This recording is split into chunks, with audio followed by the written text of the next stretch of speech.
네, 경북 포항 앞바다에서 석유와 가스 매장 가능성을 확인한 미국 업체 액트지오의 빅토르 아브레우 대표가 잠시 후에 기자회견을 엽니다. 네, 매장 가능성을 판단한 이유나 지금까지 제기된 경제성 논란에 대해 답변할 것으로 보이는데요. 자세한 내용은 임종세 한국해양대 교수, 권혁중 경제평론가와 함께 짚어보겠습니다. 두 분 어서 오십시오. 네. 안녕하십니까? 네, 안녕하십니까? 저희가 조금 전 말씀드린 것처럼 이제 잠시 후 10시부터죠. 이제 동해 가스전 가능성을 발표한 이후 액트조의 빅토르 아브레우 대표가 기자 간담회를 엽니다. 아마 이 자리에서 각종 의혹들과 궁금증에 대해서 답을 할 것으로 보이는데 이번에 이루어진 전격적인 기자회견에 대해서는 좀 어떻게 보고 계십니까? 다양한 그 의견들과 또 의문점들이 좀 많이 나오고 있는 상황에서 아마 대표께서 직접 오셔서 내용들을 이야기하고 또 각종 좀 또 문의 사항에 대한 부분들을 답변할 것으로 예상을 하고 있습니다. 네. 예, 지금 이렇게 어쨌든 국민적인 관심이 높은 상황에서 이제 잠시 후 10시부터 저희도 그 현장을 직접 연결해서 전해드릴 텐데 기자회견하는 이유에 대해서는 좀 어떻게 경제적인 부분에서 분석해 봐야 될까요? 일단 가장 큰 부분이 이제 신뢰성이라고 보시면 되겠는데 예. 일단 정부가 이제 발표를 했습니다. 근데 그 이후부터 이제 다양한 이제 얘기들이 나오고 있거든요. 사실 이게 과연 가능성이 정말 있는 것이냐 아니면은 가장 큰 핵심이 이제 여기서 탐사했던 액트지오라는 회사에 대한 신뢰성 그다음에 이제 정부의 근거를 뒷받침할 수 있는 액트지오의 사실상 이제 고문 역할을 하고 있는 빅터 아브레우 박사 이 분의 이제는 논리 이거가 이제 가장 큰 이제는 의미라고 볼 수가 있겠고 지금 이제 인터뷰하는 이유도 사실상 정부가 발표했던 신뢰성을 확보하기 위한 답보하기 위한 내용이라 보시면 되겠거든요. 그렇기 때문에 이 인터뷰에 따라서 제가 봤을 땐 경제적 가치도 달라진다. 그러니까 정부가 발표했던 경제적 가치에 대한 신뢰성이 가장 큰 핵심이잖아요. 네. 그러니까 이거를 이제는 과연 뒷받침할 수 있는 근거 자료가 나오느냐. 그렇기 때문에 지금 인터뷰가 굉장히 중요한 거고 이 인터뷰에 따라서 경제적 가치는 평가가 아마 달라질 수 있다라고 저는 생각을 해봅니다. 예, 일단은 정부 같은 경우는 최대 140억 배럴의 가스와 석유가 매장된 것으로 추정된다라고 발표를 했는데 이 정도면은 뭐 어느 정도 양이고 지금 이 수치로만 봤을 때는 경제성을 저희가 어느 정도로 판단할 수 있는 겁니까? 현재는 사실 탐사 단계에 있기 때문에 예. 경제성을 평가할 수 있을 만한 시점이라고 보기는 사실은 좀 어렵습니다. 예. 근데 그런 것들을 감안하더라도 우선 그 기존에 발견됐던 석유나 천연가스의 양에 비해서는 상당히 큰 규모이기 때문에 저희가 한번 기대를 걸어 볼 수 있지 않을까 싶은 생각이 들지만 예. 현재는 말씀드린 것처럼 아직 시추 전이기 때문에 얼마 정도의 양이 있다 또는 또 얼마나 경제성이 있다라고 하는 것들을 판단하고 평가하기에는 조금 조심스러운 부분이 있습니다. 예. 자, 그렇다면은 가장 이제 중요한 것이 이제 오늘 이 기자회견을 하는 이 액트지오라는 이제 기업이 여러 가지 이제 분석을 이제 정부에서 맡겼고 거기에 대해서 가능성이 있다, 이걸 해볼 만하다라고 이제 이야기를 한 거 아니겠습니까? 네. 그것을 의뢰한 것은 어떤 것이고 어떤 과정을 거쳐서 이러한 이제 결론까지 이르게 된 건지 먼저 좀 말씀을 해주시죠. 네, 일단 탐사 작업이라고 하는 거는 그 국내 동해안에서의 이제 데이터들, 그러니까 자료들을 획득을 하고요. 그 자료를 분석을 하고 그 자료를 기반으로 해서 해석을 하는 그런 과정을 거치게 됩니다. 아마도 이 액트지오라고 하는 회사와 한국석유공사가 협업을 통해서 현재 유망 구조를 도출을 하고 그 유망 구조 안에서 어느 정도의 양이 부존될 수 있을지에 대한 부분들을 심도 있게 분석한 것으로 판단하고 있습니다. 알겠습니다. 자, 그렇기 때문에 이제 오늘 기자회견을 통해서 어디까지 이제 의혹을 해소해주고 또 어떤 정보를 저희에게 이제 알려주느냐가 상당히 중요하다고 앞서 말씀을 해주셨는데 이 액트지오라는 이 회사에 대한 이제 신뢰도에 대한 부분들이 사실 많이 보도가 좀 됐습니다. 지금 어떤 부분들에 대한 의문이 좀 제기되고 있는 거죠? 그렇죠. 이제 그 정부가 딱 발표를 했었을 때에 그 당시에는 이제는 뭐 그 경제적 가치 때문에 굉장히 놀랐었는데 그런다가 이 경제적 가치를 이제 분석하기 앞서서 이거 평가를 누가 했느냐 이게 이제는 가장 큰 의문점이었거든요. 근데 액티조라는 회사가 이제는 평가를 했고 거기서 아까 말씀드렸던 빅터 아브레우 박사가 평가를 했다더라 이렇게 나온 거죠. 그러다 보니까 지금 액티조가 어떤 회사인지 많이들 이제 궁금해하시는 거죠. 휴스턴에 이제는 있고요. 이게 2017년도에 설립이 됐습니다. 근데 뭐 말들이 많죠. 지금 뭐 1인 기업부터 시작을 해갖고 너무 영세하다, 매출액도 얼마 안 된다 이런 얘기가 나오다 보니까 이제는 정부의 발표에 대해서 이제 의구점이 생길 수밖에 없었던 거고. 실제 심해 탐사 전문 평가 기업이다 이렇게 보시면 됩니다. 그러니까 컨설팅 업을 하고 있고요. 예. 그 전에 뭐 한국이라든지 미얀마라든지 카자흐스탄이라든지 이런 어떤 뭐 탐사를 이제 지원했던 회사로 이제 알려져 있어요. 그래서 이런 회사가 이제는 우리나라의 이제는 이 팔광구에 대해서 그다음에 이제는 영일만 해전에 대한 부분에 대해서 이제는 평가를 내렸다는 부분이고 그래서 지금 정부는 이제 그런 부분입니다. 그럼 액티조가 중요한 게 아니라 그 액티조의 이제는 고문이라는 이 빅터 아브레우 박사의 경력 이분의 이제는 평가했던 부분 이 부분에 대해서 이제 집중을 해야 된다라고 이제 얘기를 하고 있거든요. 예. 그래서 지금 기자회견이 그래서 열리는 거죠. 예, 이 의구점을 해결하기 위해서 이 박사가 와서 아브레우 박사가 와서 설명한다는 거죠. 그래서 과연 어떤 얘기가 나올지 이게 굉장히 궁금한 거예요 지금. 그래서 어떤 신빙성 있고 어떤 논리 그다음 어떤 데이터를 가지고 평가를 했는지 왜냐하면 그 앞선에 이제 우드사이드라는 호주 회사가 있습니다. 이제 석유 개발 회사인데 여기서는 이제 경제성 평가가 없다라고 판단을 내렸던 부분이 있었거든요. 그러니까 철수를 한 부분이 있어요. 그러다 보니까 그 다음에 이제는 우리가 흔히 얘기하는 이제 액트지오라는 회사가 받아서 이거를 평가를 내렸던 부분이다 보니까 과연 어떤 근거로 사업 경제성 평가를 했는지가 저도 굉장히 궁금하다. 그래서 지금 인터뷰를 굉장히 기대하고 있다고 말씀드립니다. 예, 알겠습니다. 예. 자, 그렇기 때문에 이제 잠시 뒤에 액트지오의 이 아브레우 대표가 기자회견을 하게 되는데요. 지금 모습을 드러냈습니다. 이제 곧 기자회견을 할 것 같습니다. 여러 가지 의혹들에 대해서 그리고 또 여러 가지 이제 가능성에 대해서 또 전망에 대해서 직접 발표를 할 것 같고요. 아직 10시가 되지 않아서 잠시 자리에 있다가 좀 내려갔는데요. 바로 이제 이야기를 시작하면은 이야기를 들어보도록 하겠고요. 예. 지금 질문을 드려볼 부분이 그렇기 때문에 이 기업이 누구나 알만한 기업이 아닌데 문제가 되는 거 아니냐 이런 의혹에 대해서 실제로 좀 개인적으로는 어떻게 생각을 하고 계십니까? 뭐 저희가 그 익숙한 기업이 아니다라고 해서 그 기업의 기술력이라든지 또 경험에 대한 부분들을 쉽게 판단할 수 있는 부분은 좀 아니라고 생각을 합니다. 이제 특별히 이 기업이 이제 심해 탐사와 관련된 부분 또 심해 자료 해석에 대한 부분들에 만약에 특화되어 있는 기업이라고 한다라고 하면 예. 충분히 그 결과를 제시할 수 있을 것으로 판단을 하고 있습니다. 예, 지금 현장 화면을 통해 저희가 보여드리고 있는 것처럼 지금 우측 하단에 보시면 비토르 아브레우 대표의 모습을 보실 수 있는데요. 이 동해 심해의 석유 가스 매장 분석을 담당한 미국 액트지오의 아브레우 대표입니다. 이제 잠시 후에 기자회견을 통해서 광고 평가 결과를 설명할 것으로 보이는데 관련 내용들에 대해서 잠시 정리를 좀 해드리자면 앞서 윤석열 대통령이 지난 3일 국정 브리핑에서 액트지오의 분석 결과 등을 토대로 이 영일만 심해에 최대 140억 배럴에 달하는 석유와 가스가 매장돼 있을 가능성이 매우 높다고 발표를 했고 이제 산업통상자원부의 탐사 시추 계획도 승인한 바 있습니다. 이와 관련해서 석유공사 지난해 영일만 심해 탐사 자료를 아브레우 박사가 대표로 있는 액트지오에 맡겨서 분석을 의뢰를 했고 이 석유공사에 따르면 아브레우 박사는 자원 물리 탐사 해석의 권위자로 이 대형 정유사인 엑손모빌에서 고위급 기술자로 오래 일했던 것으로 알려졌습니다. 네.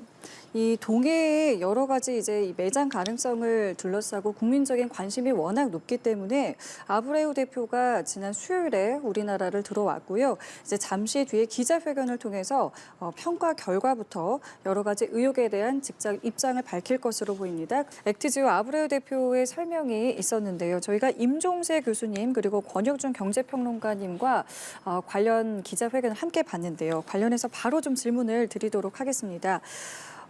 사실은 참 어려운 내용들이 많이 있어서요. 좀 하나씩 좀 차근차근 여쭤봐야 될 것 같은데요. 먼저 액트지오사를 선정하게 된 배경에 대해서 이제 가장 먼저 브리핑을 했습니다.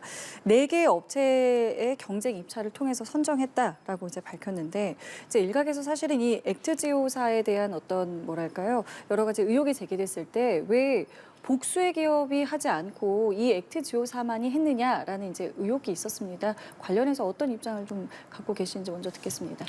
네, 여기 그 기자회견에서 말씀하신 것처럼 만약에 공개 입찰을 통해 가지고 업체가 선정이 됐다고 하면 가장 역량이 있고 경험이 많은 업체를 선정을 했을 거고요. 그 업체와 함께 협업을 통해서 정확한 평가 결과를 얻으려고 했던 노력이라고 볼 수 있을 것 같습니다. 그러면 2위, 3위 업체를 왜 안 냈느냐라고 하면 당연히 1위한 업체와 함께 그 결과를 내는 것이 맞다고 생각을 합니다. 알겠습니다. 자, 그리고 이제 뭐 여러 가지 내용들에 대해서 이제 쭉 설명을 했고요. 기자들의 질의응답까지 이어졌는데 평론가님께서는 뭐 가장 먼저 좀 어떤 것들이 좀 눈에 들어오셨는지요? 그러니까 저는 이제 경쟁 입찰이었다는 부분이 좀 눈에 띄었는데 왜 그러냐면 뭐 보통 이제 심사해 보신 분들도 아시겠지만 저도 심사 뭐 다른 기관의 심사위원이지만 그 공개 입찰한다, 그다음에 경쟁 입찰한다 그러면 심사 보시는 분들이 계세요. 근데 그 심사 보는 분들이 이 분야에 대해서 전문가들이 지금 100%거든요. 그러니까 전문가들이 이제는 공개 입찰에서 평가를 했다는 부분, 이런 부분에서 저는 오히려 좀 의구점 한번 풀렸다라고 생각을 해봐요. 그래서 저는 사실상 이게 단독 입찰이었는지 아니면은 정말로 왜 액티조사를 선정을 했는지가 좀 궁금했었는데 공개 입찰이었고 경쟁 입찰이었다는 부분에 대해서 저는 뭐 자문단 평가를 분명히 받았겠구나라는 이제 생각이 들었고, 이런 부분에서는 이제 어느 정도의 인터뷰를 통해서 의구점은 좀 해결이 됐다라고 봐요. 물론 이제는 이걸 이제 정치적 아젠다로 보시는 분들은 액티조사의 이제는 규모, 그다음에 아까 나왔던 휴스턴 집, 이런 고문 대표의 집을 이제 문제 삼을 수 있는데 뭐 그런 부분에 대해서는 좀 의구점은 좀 남아 있다라고 생각을 하겠지만 일단은 제가 봤을 때는 지금의 그 인터뷰를 통해서 어느 정도의 의구점은 좀 풀렸다 이렇게 좀 생각을 해보겠습니다. 예. 예. 자, 그럼 내용적인 측면으로 좀 들어가 봐서 이 가스와 석유 매장 가능성의 근거가 무엇이냐, 사실 이것이 이제 가장 좀 중요한 부분이었는데 여기에 대한 이제 발표가 있었습니다. 진흙의 존재, 뭐 저류층의 존재 이런 부분들을 이야기했는데 사실은 바로 딱 듣고 이해하기가 참 어렵습니다. 이 부분을 좀 설명을 좀 부탁드릴게요. 네, 일단 그 석유나 천연가스가 부존하기 위한 조건에 대한 부분들을 이야기를 하셨는데요. 일단 첫 번째로는 석유나 천연가스를 담을 수 있는 구조, 뭐 그릇이라고 표현하는 분도 계시는데 일단 구조가 있느냐에 대한 부분을 이야기를 하는 거고요. 그 구조는 이제 뭐 아까 모래라는 얘기도 하셨는데 이제 샌드층이 얼마만큼 있느냐에 대한 부분을 얘기했습니다. 이제 그것이 첫 번째고요. 그게 이제 저류층이라고 하는 부분입니다. 그러니까 석유나 천연가스를 담을 수 있는 구조가 있느냐에 대한 부분을 얘기를 했고요. 또 석유나 천연가스 같은 경우는 흐를 수 있는 기체나 액체, 보통 이제 우리가 유체라고 표현을 하는데 그 유체가 흘러서 어디론가 갔을 텐데 그 저류층 안에 움직이지 않고 그 안에 모여 있을 수 있는 구조, 그게 이제 위쪽으로, 그러니까 보통 이제 물보다는 가벼우니까 위쪽으로 올라가려고 하는 성질이 있으니까 덮개암이라고 하는 부분들이 있느냐에 대한 부분입니다. 그래서 이제 상부로 이동하지 않고 머물러 있느냐에 대한 부분을 얘기를 하는 거고요. 상하로 또 아래로 움직일 수 없게끔 하는 아까 트랩이라는 얘기를 여러 번 했는데요. 이제 우리가 보통 포유 구조라고 얘기를 하는데 그 안에 모여 있을 수 있게끔 만드는 어떤 트랩이라고 하는 구조가 있느냐에 대한 부분을 이제 알게 됐다. 그리고 그런 구조를 발견하게 됐다. 그래서 이곳에는 석유나 천연가스가 들어가 있을 수 있는 가능성이 높다라고 하는 부분들을 이야기한 거라고 봅니다. 예, 말씀해 주신 것처럼 어쨌든 여러 가지 분석 결과를 토대로 해봤을 때 좀 석유가 존재하기 위한 뭐 4가지 요인 등에 대해서도 확인을 했다고 말을 했는데 구체적으로 그렇다면 이게 석유가 있는지를 확인하는 것과 그 석유를 다시 좀 경제성 있게 추출할 수 있는지는 또 다른 문제지 않습니까? 네, 관련해서 맞습니다. 좀 경제성 있는 탄화수소의 발견은 아직이라고 했는데 이 부분은 좀 어떻게 저희가 좀 받아들여야 하는 걸까요? 현재는 이제 그 탐사 단계에 있다라고 말씀을 드릴 수 있고요. 탐사 단계라고 하는 거는 물리 탐사, 뭐 구체적으로는 탄성파 탐사 결과를 토대로 해서 또 오늘 발표에서 말씀하신 것처럼 기존에 이제 시추됐던 정보들을 바탕으로 해서 이곳에 석유나 천연가스가 있을 만한 구조, 그러니까 그걸 우리가 통칭해서 유망 구조라고 하는데 그 유망 구조를 이제 발견을 하고요. 그 유망 구조 안에서 그렇다면 정말 석유나 천연가스가 있을까에 대한 부분을 확인하는 과정, 그거는 반드시 시추를 통해서만 가능합니다. 예. 그럼 만약에 탐사 시추를 통해서 석유나 천연가스가 발견이 된다라고 하면 이제 그것이 얼마만큼 그곳에 있는지에 대한 부분들을 평가를 하는 다음 작업으로 이제 넘어갈 수 있게끔 되는 단계고요. 현재는 이제 그런 유망 구조를 발견했으니 이 유망 구조에 석유나 천연가스가 있는지 없는지를 확인해 보는 시추 단계로 넘어가는 과정이라고 말씀드릴 수 있습니다. 자, 그러면은 그 과정에서 3개의 시추봉을 확인했다라고 했습니다. 그러면서 각각의 실패 요인을 분석하는 내부팀도 꾸렸고 그 내용에 대해서도 오늘 분석해서 발표를 했거든요. 그러면 가장 먼저 3개 시추봉을 확인했다라는 것이 어떤 의미를 갖는 건지 먼저 좀 여쭤볼게요. 네, 그러니까 예전에 지금 프로세스와 동일하게 유망 구조를 도출을 했고요. 그 유망 구조를 도출한 유망 구조 에서 석유가 있는지 없는지를 확인하기 위해서 시추 작업을 했다라고 하는 겁니다. 그래서 그런 작업을 그 근처에 이제 세공에 대해서 했다라고 하는 건데요. 시추를 해봤더니 우리가 처음에 계획했던, 처음에 예상했던 그런 구조가 있는가 봤더니 실제로 그런 구조가 있지 않더라라고 해서 석유 발견을 갖다가 하지 못한 경우도 있겠고요.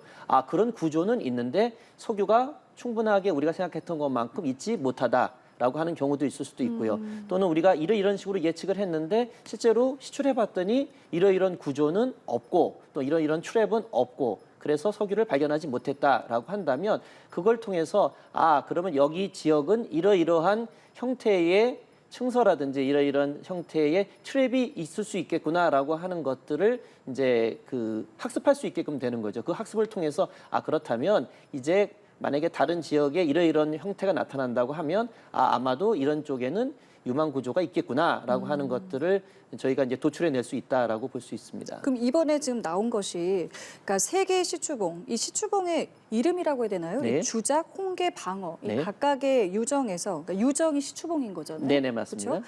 이 주작, 홍계, 방어에서의 각각의 이제 결과를 도출해냈고 이로 인해서 유망 구조 도출에 도움을 받았다라고 이야기를 했습니다. 네. 그 말의 뜻은 여기서 그러면은 지금의 그러니까 이번에 한 번 더 시추를 해야 되는 이유를 찾았다 이렇게 좀 보면 되겠습니까? 그러니까 보통 이제 한 번도 시추하지 않은 지역 같은 경우에는 우리가 정보가 사실은 한정돼 있거든요. 그런데 이제 여기 같은 경우에는 그 주변에 만약에 시추를 한 실적이 있다라고 하면 그걸 토대로 해서 다음 시추를 할 때 충분히 그거를 반영할 수 있다라고 하는 거고요. 그러한 그 결과들, 그러한 경험적인 결과들이 이번에 유망 구조를 도출을 하고 그러다 보니까 상대적으로 조금 더 석유나 천연가스를 발견할 가능성이 높지 않겠느냐라고 하는 설명이었다고 볼 수 있습니다. 예, 자 그렇기 때문에 한 번 더 시추를 해보자라는 것이고 이 시추를 하는데 지금 이야기가 나온 것이 20%의 성공률이라는 이야기가 나왔고요. 여기에 대해서 이 아브레우 대표는 굉장히 높은 수치다. 이것이 가이아나 리자와 이제 비교를 하면서 그 수치가 어느 정도 20% 수치가 왜 높은지에 대한 설명이 좀 있었거든요. 네. 이 부분 좀 어떻게 들으셨는지요? 그러니까 사실 이제 가이아나 광고 같은 경우가 2000년 들어와서 최대 해전, 유전의 발견이다라고 이제 평가를 받고 있거든요. 이게 매장량이 110억 배럴 이렇게 보고 있습니다. 지금 이 차트에 나오고 있지만은. 그래서 근데 이번 같은 경우는 이제 140억 배럴 이렇게 나오고 있잖아요. 그러다 보니까 더 경제적 가치가 있을 거다라고 이제 추정을 하고 있는 거고 실제 이제 가이아나 광고 같은 경우가 엑슨모빌이 이제는 참여를 했습니다. 주도적으로 이제 컨소시엄을 묶어갖고 이제 들어갔었는데요. 우여곡절도 많았어요, 사실. 그러다가 결국에는 시추에 이제 성공을 했고 하루 산유량이 65만 배럴 이렇게 나오고 있는데 그래서 이거랑 자꾸 이게 비교를 하는 거죠. 만약에 우리가 그 경제적 가치 최대 140배럴로 정말로 나온다 그런다. 그러면 이제 가이아나 광구를 뛰어넘는 사실상 경제적 가치를 가지게 되는 거고. 근데 이게 어느 정도로 사실 이제 산유국이 되는 게 어느 정도 중요하냐고 좀 말씀드리면 이 가이아나라는 나라가 2022년도에요. GDP 성장률이 62%를 기록합니다. 그러니까 GDP 성장률 62%는 말이 안 되는 수치인데 그 정도로 석유가 발견된 이후부터 이 가이아나 최빈국이 이제 성장 가도를 갈리게 되는 거고 실제 1인당 GDP가요. 2018년도 같은 경우에는 6,100달러였습니다. 그러다가 사실상 본격적으로 석유 뽑아놓은 다음부터 2022년도에는요. 18,000달러 1인당 GDP가 나오거든요. 이게 어느 정도 수치냐면 중국보다 더 많고요. 러시아보다 더 많은 수치입니다. 정말로 이제 석유라는 이 부분이 어느 정도 그 국가에 경제적 영향을 미치는지 딱 보이는 거죠. 그래서 이런 부분들이 굉장히 의미성이 있고 근데 이런 상황에서 이 가이아나 광고보다 더 많은 유전이 이제는 가능성이 있다라고 하니까 당연히 이제는 전 세계라든지 우리나라에서도 관심을 가질 수밖에 없는 지금 상황으로 이제 가고 있는 거죠. 그래서 오늘 이제 인터뷰를 통해서 본다 그러면 그분에 대해서 어느 정도 이제 얘기가 지금도 나오고 있지만 계속적으로 설명이 될 것이다라고 이제 보고 있습니다. 예, 그 가능성과 성공률에 대해서 저희가 좀 이야기를 나눠보고 있는데 오히려 더 좀 탐사 시추 경험이 많은 국가들 같은 경우에도 좀 실패 확률이 더 높은 것을 감안을 한다고 하잖아요. 관련해서 그렇기 때문에 좀 성공적이지 못한다고 하더라도 그 책임을 묻지 않기도 하고 한다고 들었는데 자, 일부 전문가들에서 그렇기 때문에 나오는 이야기가 지금 20%라는 수치는 있지만 그 수치만을 가지고 해야 한다 말아야 한다 위험 부담이 너무 크다라고 말하기에는 좀 너무 방어적인 부분이지 않냐라는 이야기도 나오고 있어요. 이 부분에 대해서는 좀 어떻게 보고 계세요? 그러니까 이제 그 성공률이라고 하는 게 이제 일반적으로 20% 성공률이다 그러면 80%가 실패냐라고 얘기하는데 이제 그런 부분은 아닌 거고요. 예. 그러니까 이제 과학적으로 지질학적으로 분석을 했을 때 이제 아까 석유나 천연가스가 있을 만한 상황에 대한 부분들을 했을 때 확률적으로 한 이 정도는 우리가 가능성이 있다. 포텐셜이란 프로스펙트 이런 부분들에 대해서 계속 얘기를 하시는데 가능성이 있고 기대가 되고 잠재적이다라고 하는 부분에 대한 것들을 이야기를 한 부분이라서요. 이제 만약 그렇다면 기존에 있는 다른 유전이라든지 천연가스의 부존 지역보다 조금 높게 평가가 되고 있다라고 한다면 정말 진짜 석유나 천연가스가 있는지를 이번에는 확인을 해봐야죠. 정말 우리가 예측했던 부분, 우리가 이제 시나리오를 통해서 만들었던 부분들이 맞는지에 대한 부분들을 확인을 하고 그 확인을 통해서 우리가 한 단계 더 나아갈 수 있는 단계다라고 말씀드릴 수 있습니다. 그러니까 저는 여기서 이제 교수님의 말씀에 예. 동의하는 게 그냥 우리나라에는 성공 불융자 제도가 있습니다. 그게 뭐냐면 성공하면 갚아야 되고요. 실패하면 안 갚아도 돼요. 그 왜 그럴까요? 위험성이 그만큼 크고 대신에 이제 국가 경제 발전이 이바지하기 때문에 그래요. 그러니까 말 그대로 실패를 두려워하면 안 된다는 거죠. 만약에 실패 때문에 책임감이 든다 그러면 그 누가 석유 뽑으려 하겠습니까? 그 누가 광물을 채취하려고 그러겠어요. 실패 확률이 더 큰데. 네. 그러다 보니까 우리나라에서는 정부 기관 중심으로 성공 불융자라는 게 존재하는 거예요. 그래서 이제는 리스크가 크지만은 이제 정부가 이제 돈을 대서 이거에 대해서 과감하게 도전하는 거죠. 실패해도 책임 묻지 않을게. 실패해도 안 갚아도 돼. 근데 성공하면 거기서 이윤이 나오니까 그때 가서 돈을 갚어 이런 취지거든요. 그러니까 성공 불응자 같은 경우는 석유공사 같은 경우 100%예요. 그러니까 사실상 이런 부분을 봤을 때는 저는 성공 확률이 20%다. 그렇기 때문에 하면 안 된다. 이게 너무 불안하다. 리스크가 크다. 하나 뚫는데 1,000억 원씩인데 5천억 원 정도 비용이 들어간다. 이거 세금인데 너무나 많은 손해 아니냐라고 하시는데 저는 오히려 반대로 생각했으면 좋겠다. 그만큼 만약에 성공을 해서 나오는 경제적 가치, 삼성전자 시총이 5배라고 얘기하는데 정부의 말에 의하면 정말로 2,000조 원의 만약에 가치가 정말로 나온다 그러면 저는 충분히 이제 성공 불융자의 의미가 정말로 있는 사업이다라고 저는 생각을 해보거든요. 그렇기 때문에 이런 정도에서는 저는 좀 의미가 있는 사업이지 않을까 저는 그렇게 생각을 해봅니다. 그렇다면 이걸 좀 여쭤볼게요. 이게 지금 얼마나 묻혀 있는지랑 얼마를 꺼낼 수 있는지 그리고 이 꺼낸 게 어느 정도 경제성이 있는지 이게 지금 세 단계로 나눠서 좀 봐야 될 것 같은데 시추를 했을 때 성공률이 20%다라고 한다는 것은 그렇다면 어떤 게 20%라는 그러니까 그 20%라는 성공 안에서는 어떤 것까지를 확인할 수 있는 겁니까? 일단 현재 얘기하는 그 탐사 성공률과 관련된 부분들은 아까 석유나 천연가스가 있는 어떤 조건에 대한 부분들을 말씀을 하셨는데 이제 그 조건이 있을 확률에 대한 부분들을 전체적으로 놓고요. 그걸 이제 전체적으로 곱해서 나온 결과라고 일단 볼 수 있습니다. 여기에 그러면 이러한 구조가 있을까? 이런 트랩이 있을까? 이런 덕개함이 있을까에 대한 부분들에 대한 확률을 전체적으로 곱해서 나온 결과다라고 일단 볼 수가 있겠고요. 현재 단계에서는 이런 구조가 있으니 석유나 천연가스를 발견해 보자라고 하는 단계가 되겠고요. 이제 만약에 석유나 천연가스를 시추를 통해서 확인을 했다 하더라도 이제 이거를 어떻게 생산할 것이냐, 어떻게 개발할 것이냐는 사실 그 다음 단계의 평가를 통해서 알 수 있는 부분입니다. 또 이거를 그렇다면 얼마나 경제성 있게 또 얼마나 상업적으로 생산할 수 있느냐라고 하는 부분들은 또 그 다음 단계가 될 것 같습니다. 그래서 현재는 있는지 없는지를 확인하는 그걸 확인해 보자라고 하는 단계에 있다라고 계속 말씀드릴 수 있습니다. 그럼 보통 시추를 한다 그러면은 시추 한 번에 시추봉 하나를 이제 한다라고 보면 되는 거죠. 네, 어떤 유망 구조에 시추를 한다라고 얘기를 하면 일단 먼저 항공을 이제 시추를 하게 되는데요. 이제 그건 계획에 따라서 탐사 과정상에서 1개 이상의 시추공을 시추하는 경우도 있습니다. 그러니까 네. 그거는 이제 상황에 따라서 네, 다르다. 맞습니다. 예. 예. 앞으로 좀 여러 가지 과정들이 남아 있는데 그 예. 가능성에 대해서 또 이야기가 나온 게 앞으로 이제 지구과학적 이상 징후를 찾는 과정이 필요하다라고 했는데 그렇다면 이 지구과학적 이상 징후 무엇을 의미하는 거고 뭘 찾아야 한다는 겁니까? 이제 저희가 탄성파 자료 해석을 하면요. 일반적인 지층에서 나타나는 신호와 그다음에 석유나 천연가스가 있는 지층에서 나타나는 신호가 다르다는 얘기를 하는 겁니다. 그래서 이제 아까 아노말리라고 하는 이 부분을 말씀하셨는데 이제 노멀하지 않다는 거거든요. 그러면 이제 일반적인 지층에는 이러이러한 신호가 나타나는데 여기에는 이러이러한 신호나 이러이러한 형상이 보인다라고 하면 그걸 통해서 아 여기는 석유나 천연가스가 있을 가능성이 높겠구나라고 하는 부분들을 분석한다라고 하는 의미로 말씀드릴 수 있습니다. 기존에 있었던 것들이 조금 바뀔 수도 있는 상황이라는 말씀이신가요? 그러니까 그 지층은 조금 일반적인 지층과는 다른 형태의 모습을 보인다. 이게 훨씬 더 좀 좋은 것 같습니다. 예.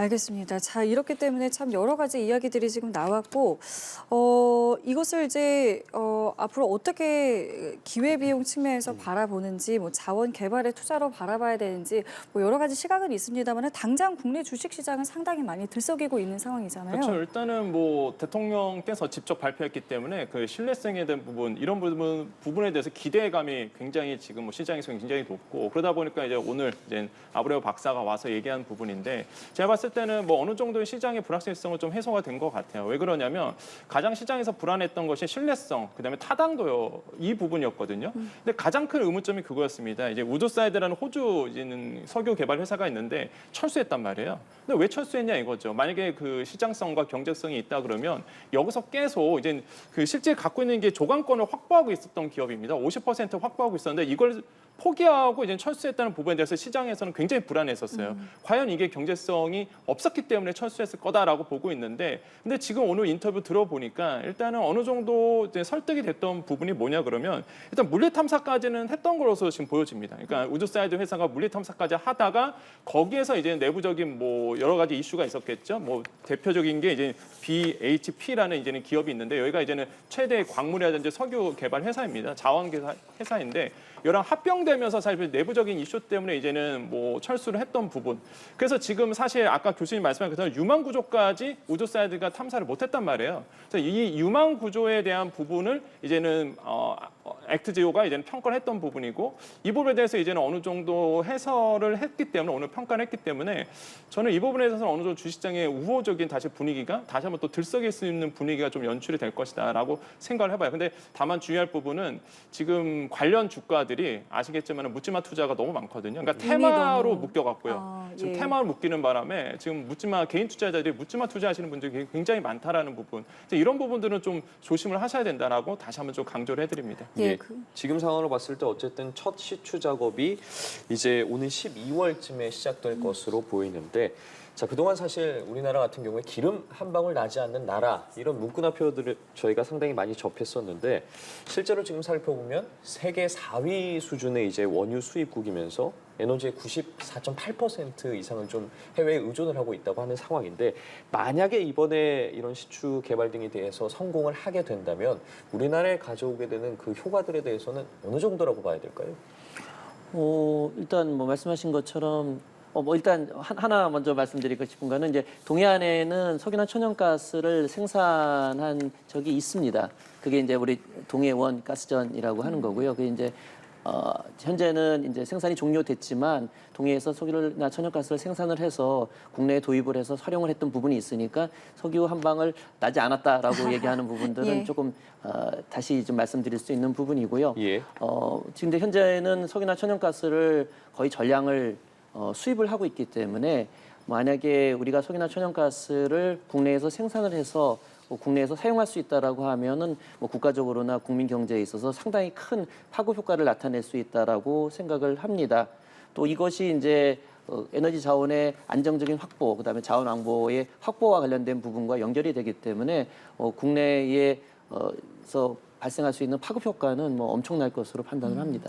예, 알겠습니다. 오늘 두 분과 긴 시간 대담 함께했습니다. 지금까지 임종세 한국해양대 교수, 권혁준 경제평론가와 함께했습니다. 두 분 오늘 감사합니다. 맞습니다. 네, 감사합니다.